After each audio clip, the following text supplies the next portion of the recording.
The 22nd chapter, in which rivalries and mysteries bloom and spread, and Lord Montfallcon sees the end of all his victories. None the less, Lord Montfallcon maintained his stand, the accession day tilt must take place, and thereafter the Queen must make her annual progress. Never has it been more necessary. These ceremonies, Sir Amadis, are not empty ritual. Their function is to assure the people of the Queen's majesty, her reality, her charity. Already rumours proliferate in the capital and must be spreading across the nation, across the very world. If the Queen does not appear, then the rumours will fatten like flies on dung and infect the realm with 100 moral diseases, weakening us in every quarter. We have dismantled the rule of might and replaced it with the rule of justice. That justice is symbolised by the Queen. We maintain our provinces, our world empire, not by soldiers, but by means of a philosophy exemplified in the person of Gloriana. Mithras, our own faith is implicit in her and how she acts. Sir Amadis Cornfield felt discomforted by the surroundings of Lord Montfallcon's oppressive rooms, which were, as ever, unaired and overheated. He felt that it might be possible to catch a very ordinary disease of the body here. Yet he was reluctant to go without convincing his fellow counsellor. "The Queen mourns," he said. "She is enfeebled by so many terrible events, with her greatest friend suspected of murder." "She's free of an enemy." Montfallcon was glad and grim. The Countess of Scaith's influence threatened the security of the court and the realm. It is evident that she plotted with Sir Tancred to murder Lady Mary, and that she killed Sir Thomas Perrott in her own rooms. The blood has been discovered. On floor, bed, tapestry. There is blood everywhere. Doubtless Sir Thomas's body will be found anon. "Well, this is evil gossip, my lord." Sir Amadis was shocked. "Then why has the Countess fled the palace? Could she not also be a victim?" "She is not the kind to be a victim, Sir Amadis." "I do not know, my lord, that victims were chosen according to their temperaments. Or your knowledge, sir, is not informed by my experience." "Well, nonetheless the Queen grieves, half mad with uncertainty." And public business will steady her."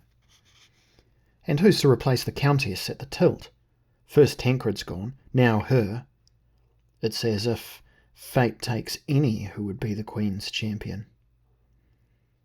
"Well, Lord Roon has agreed to play the peasant knight." "Well, then let's hope he survives until accession day." Sir Amadis looked at the clock, all brass and polished oak, above the fireplace. The hand stood near to the half-hour. He had no time for further pleading. "Well, I've spoken my mind on it." "So you have, sir." "It could be put out that the Queen is ill. And make matters worse, I have steered this ship for many years. I know what is good for Albion. I know the tides, the powerful tides of the common will. I know the shallows and the reefs. I know what cargo to carry and when to hold it, and when to dispose of it. And that is why the Queen relies on my judgment, why she will do as I suggest, why she must not be weak or be thought to be weak at this time. At the tilt, every important noble will be watching her to take news of her mood across the world." Sir Amadis shrugged and, with the curtest of nods, was off. He made his way swiftly to the disused suite of rooms behind the old throne chamber, where his little mistress, minx, trollop, virgin innocent, had agreed to meet him, and at last be fully his. Her decision had been taken at the instigation of a gentleman, her guardian, who had pitied Sir Amadis in his discomfort, his distraction, and his grief, and informed the girl that her interests would be best served by kindness to a queen's counsellor. Sir Amadis felt warm gratitude towards this courteous gentleman, who had concerned himself with the relief of the heart's ache, the frail body's pain, and Sir Amadis also felt a pleasant sense of victory over Lord Gorius, his rival, who would now be thwarted. As he reached the half-deserted east wing, he came suddenly upon Master Florestan Wallace, fancifully attired in floral reds and yellows, in deep conversation with someone Sir Amadis took for a kitchen doxy. Master Wallace peered around, a guilty flash, and then took a dignified, defiant stance, his back to the girl. "Sir Amadis?" "Good morning, Master Wallace." Cornfield was careful to pay the girl no attention, but he was amused, for he had never visualized the secretary as anything but asexual, a celibate. To see him thus, gaudy and embarrassed, added further to Sir Amadis's cheer, though he felt no malice. Rather, he enjoyed something of a sense of conspiracy with his fellow counsellor. He passed on, leaving them murmuring. He dismissed a very small suspicion that crossed his mind, linking kitchens with kidneys.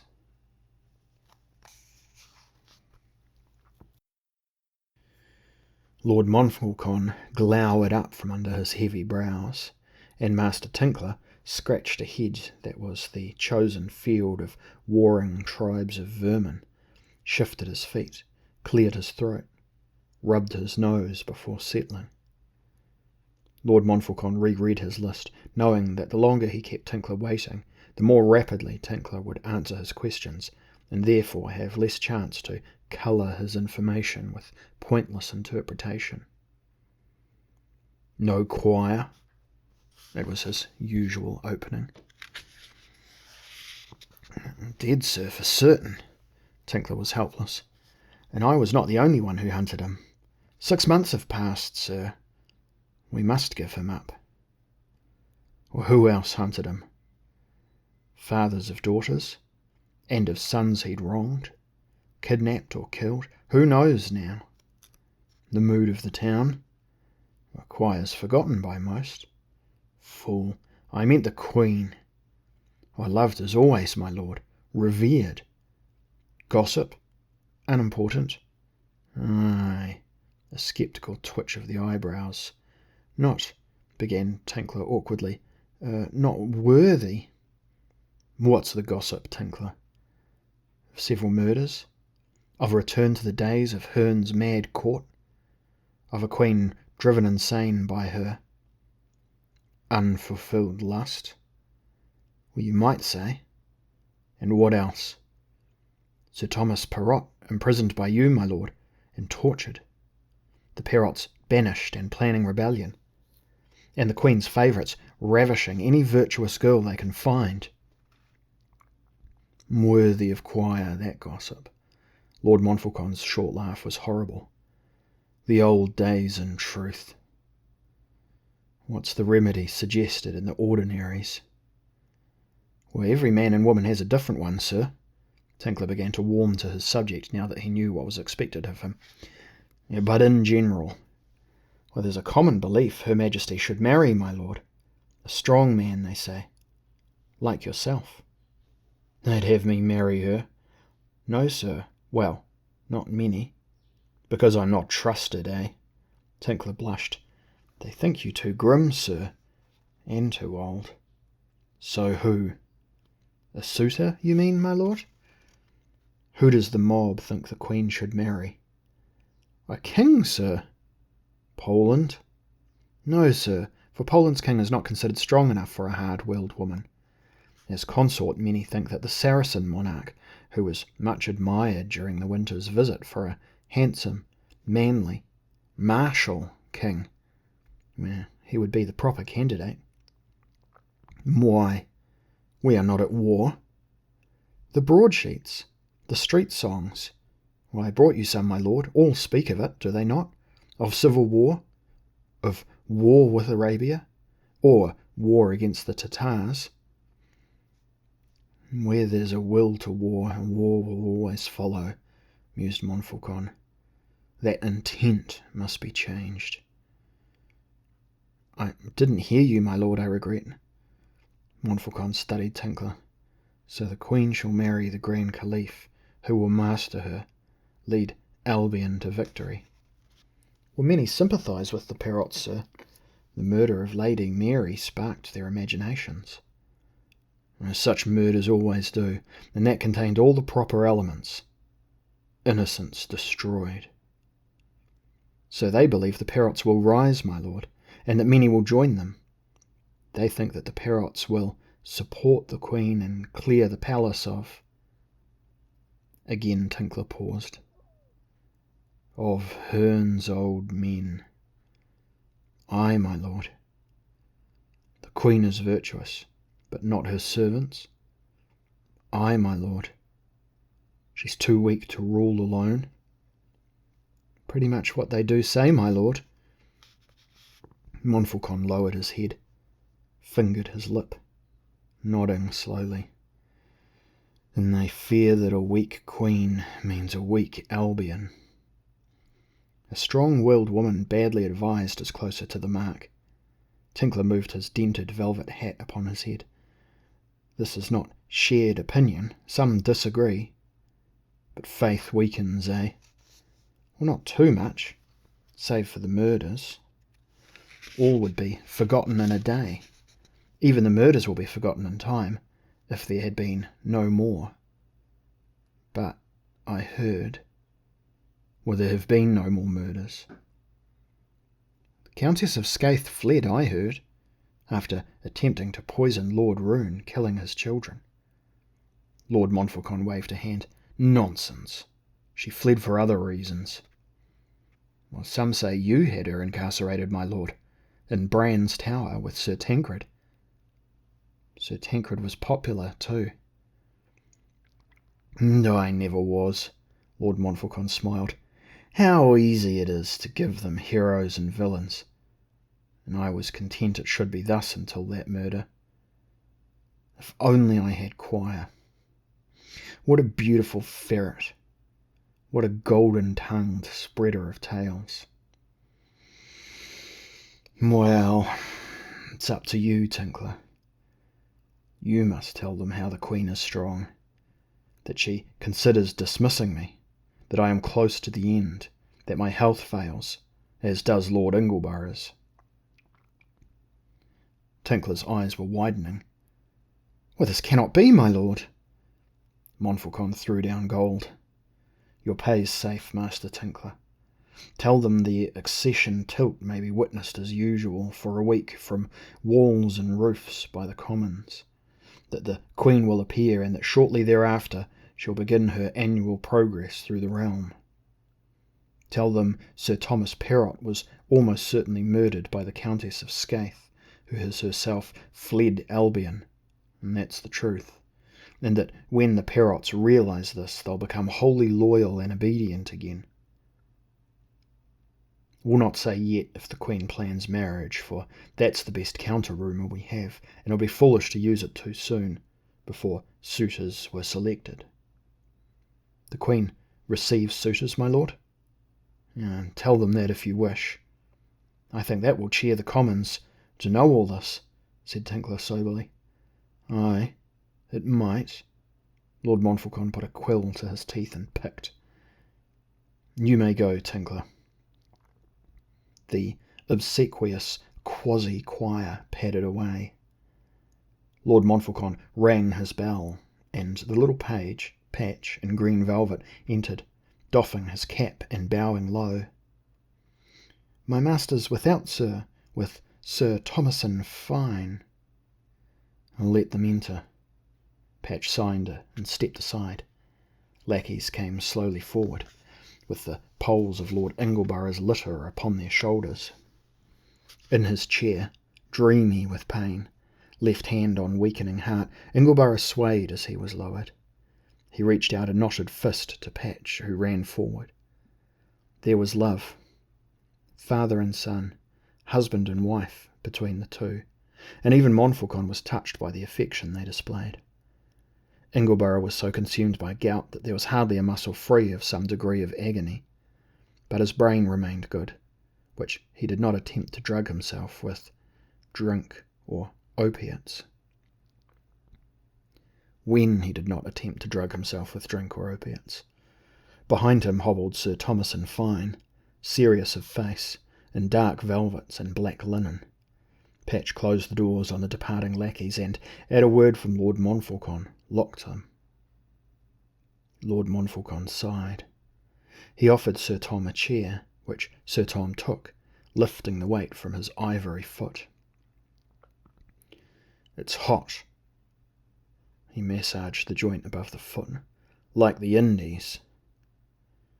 "Would that you'd gone there, Tom," grumbled Ingleborough. "The diplomacy involved in freeing you. The Moors have been tardy as a matter of policy. Neptune knows why. They've ambitions." "We can be sure of that," said Lord Montfallcon. "It all smells of war." Ingleborough winced, for he had clenched his hand too hard. Patch stroked the pulsing knots. "I've never known it more imminent since Hearn's time." "What's the answer, Perion?" "The Queen must marry." "But she won't." "Yeah, but she must." "But she won't," Lord Ingleborough laughed. "Gods, she's worse than Hearn, for she can't be deceived and flattered as he was. She knows us too well, we three in particular.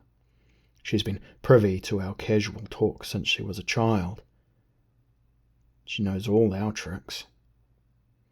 "But she also loves us and will follow our advice," said Montfallcon significantly. "Now, Tom, what have you to say concerning Arabia's and Poland's rivalry?" "Since New Year's this is hatching." Tom Fine's ruddy cheeks seemed to shine the brighter as, smiling, he reported his heavy news. "Casimir and Hassan left here deadly rivals, each thinking that the other dead, the Queen would be his. A familiar tale, the woman or the man is never asked. The rivals develop their feud as fully as the lack of facts permits. With the fewer facts, the greater the development. The less interested the courted subject, the more the rivals are certain that she pines for one of them and will be his, if the other's gone." "We know these failings, Tom." Montfallcon was impatient by nature, and of late had begun to lose the self-control he had for so long maintained. "But the specific rivalry—" "Or there's to be a duel between Poland and Arabia." "No." Montfallcon was amused, disbelieving.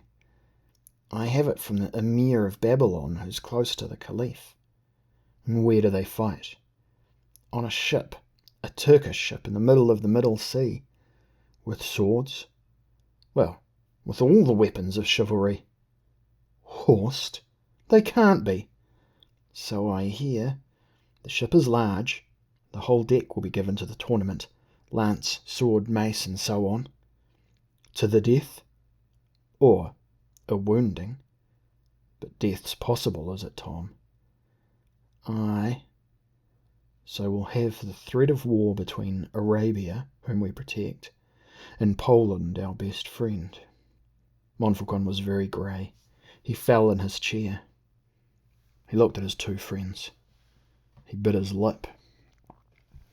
"And Tartary will move," said Lord Ingleborough. "They are poised to detect a weakening in the fabric we've woven for 13 years. The Queen should choose one of them. That would stop him. But which?" Lord Montfallcon straightened his back. "Poland, whom our people can't respect, or Arabia, who couldn't give us the air we'll need? Which?" Tom Fine put his finger along his nose. "Arabia. There's plenty who will sire the air for him." Montfallcon continued to brood. "A little more of this talk, and there'll be 100 claimants for kingship, with the Queen's 9 daughters." kinship with the Queen's 9 daughters. You know that, do you, gentlemen? You've considered that. For the crown, it's likely. Oh, things aren't so bad, said Tom Fine. Not quite. But in 13 years we have created the Golden Age. Such creation takes very little time, but it takes still less for terror to descend willy-nilly upon a nation. Gloriana should marry Arabia. Hassan is a citizen of Albion after all. There are Roman precedents, Greek. He'll give us further trouble, for the Saracens wait only for our sanction to make war on Tartary. The Queen knows that. It is one of the reasons she'll not consider marriage to Hassan. She fears that she will put too much power into the hands of another Herne. Lord Ingleburgh's voice trembled as pain seized him. We shall have to control him, said Montfallcon. There'll be Saracens at the court seeking to control the Queen and us, said Tom Fine. I think we'd be poorly off with Hassan as consort. No, it could be made plain he is consort and not king. In words, said Lord Ingleborough, certainly that can be agreed. But in actuality, he has ambitions to use Albion's might against the Tatar Empire. All know that, and if there's a hint of marriage we can be certain that the Tatars will attack Arabia, at least before they are attacked. It's better Perion to stand alone behind the Queen, or find a husband closer to home and scotch the reason for the fight. Albion's seen worse threats. War would destroy all we've achieved, said Lord Montfallcon. He groaned. How has this happened? In a few months we have become threatened from within as well as from without. I kept everything in perfect balance. How did I lose control? With Lady Mary's murder, said Lord Ingleborough, and dissension here amongst us. One murder? Impossible. Perhaps Poland learned of your scheme to kidnap him, Perion, said Tom Fine. If so, he'd need that verified, and there's none. Now, who can be believed? The main kidnapper's dead. You had him killed? Lord Ingleborough struggled in his chair. Not I, Arabia. Why? Montfallcon shrugged. He overreached himself in a matter of espionage. On your behalf? On Albion's. Now you have it, said Lord Ingleborough. There was sweat on him. It is as I always warned. Use the old methods, and you see the old results emerging. Montfallcon shook his head. There's nought to do with Lady Mary's murder and the rest of the business with the Perots, for we must not forget them.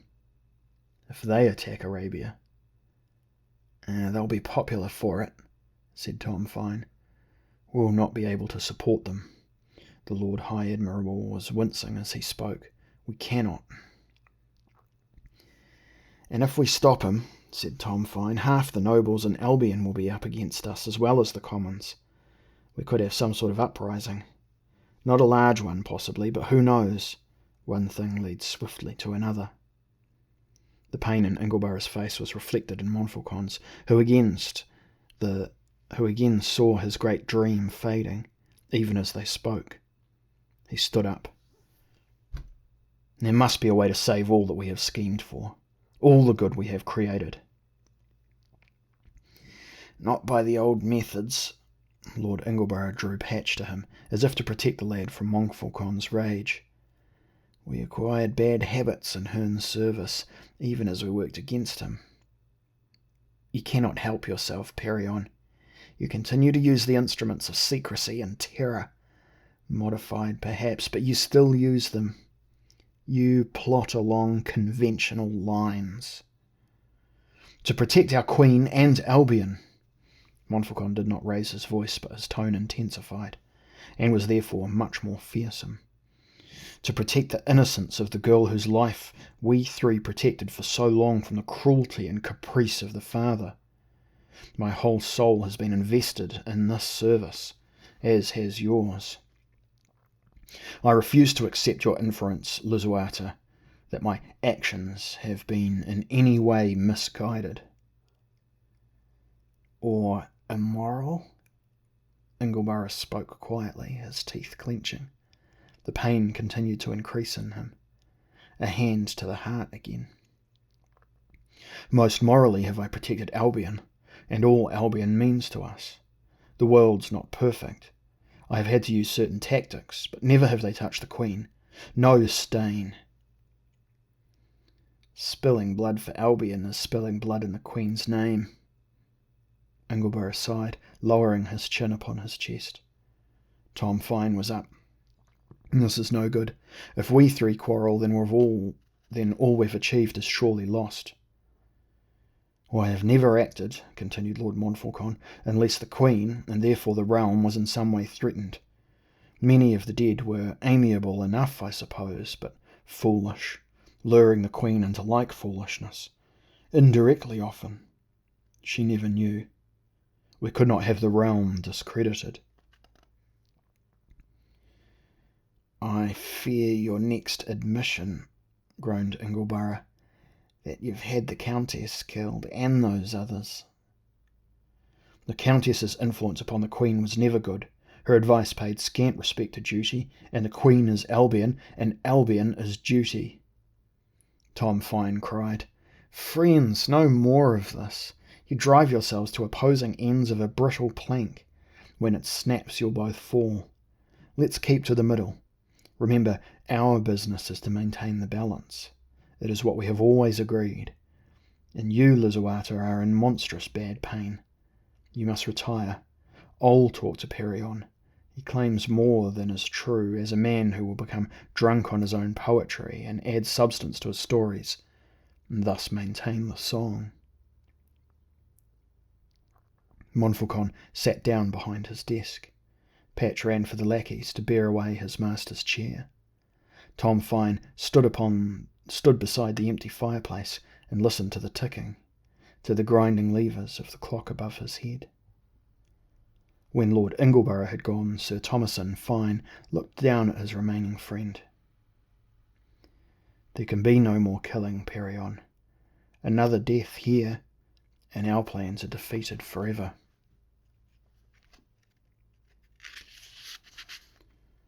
I've killed nobody. Not the ones Ingleborough speaks of, at any rate. I said naught of culprits. Tom Fine stretched himself. Besides, in conscience, I can't imitate Lisuarte's tone. I've done my share, and come adrift.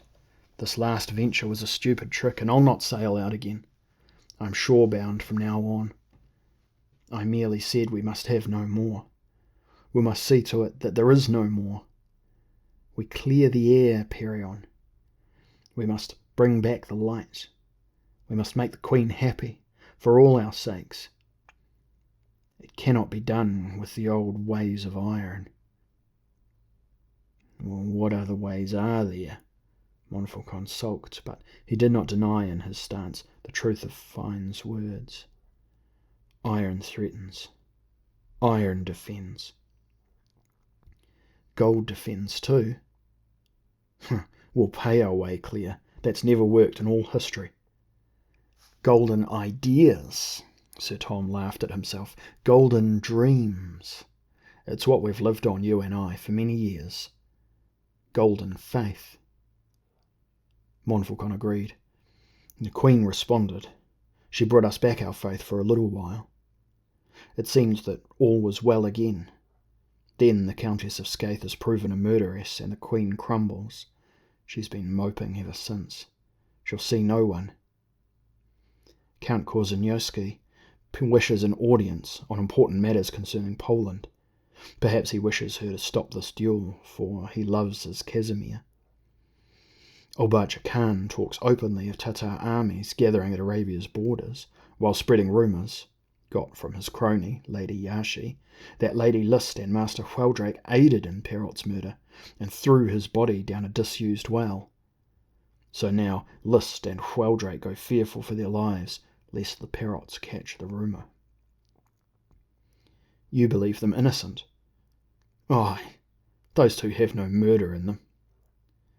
There's gossip of perversity. Mild. I know his tastes. He would be chastised by the Queen every day, and Lady List's his substitute, and her tastes for naught but wine. The Queen could make such gossip disappear, but she will not. She has not carried her sceptre for more than a week. She has not received ambassadors. She has not entered the audience chamber. She refuses to listen to me, and now there comes a deputation of Saracens, some 50 strong, to speak urgently, doubtless on the same matter as Kozianowski, and she spurns them, virtually insults them, and they wait daily in the second presence chamber, all etched steel and warlike battle silks, though they bear no weapons, like an army giving siege. The Countess of Skaith? If she were found... she's gone for good. You're prejudiced against her. So I am, but I can read character. She was softening the Queen. The Queen believes now that she was a traitoress. Fine was perplexed. The Queen says nothing to me. She thinks you deceive her, Perion. Perhaps. Perhaps. Does Ingleborough have her ear? He dodders. He did not today. He has spoken some conventional comfort to her, Tom, but she dismissed him also. Apparently she half suspects that the Countess of Skaith was murdered too.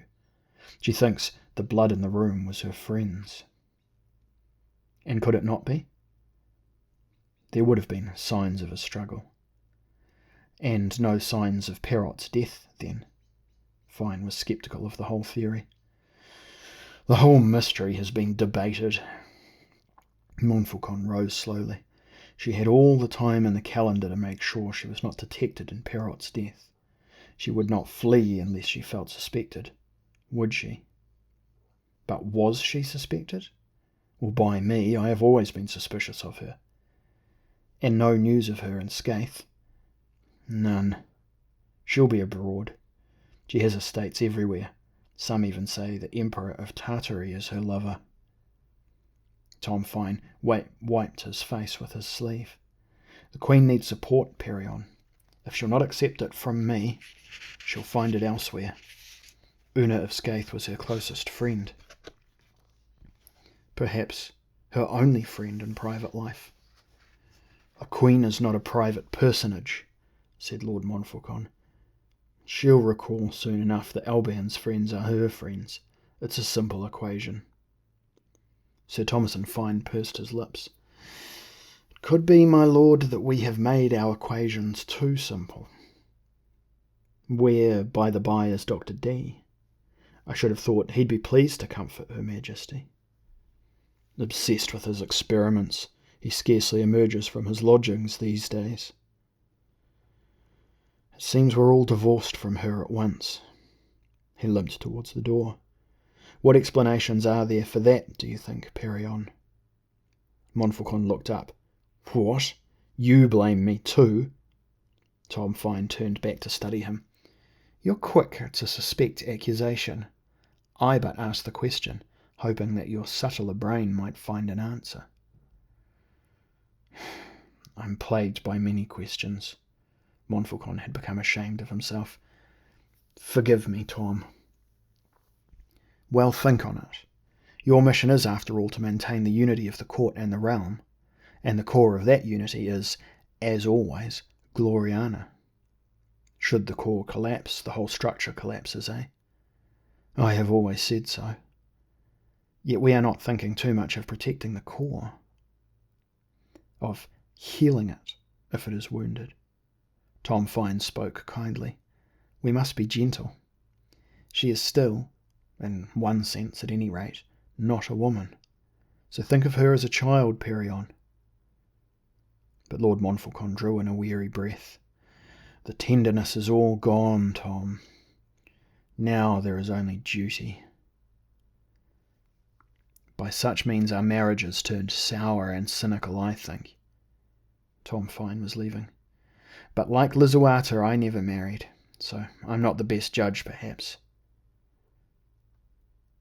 I have been married many times, said Montfallcon, his voice deepening with grief.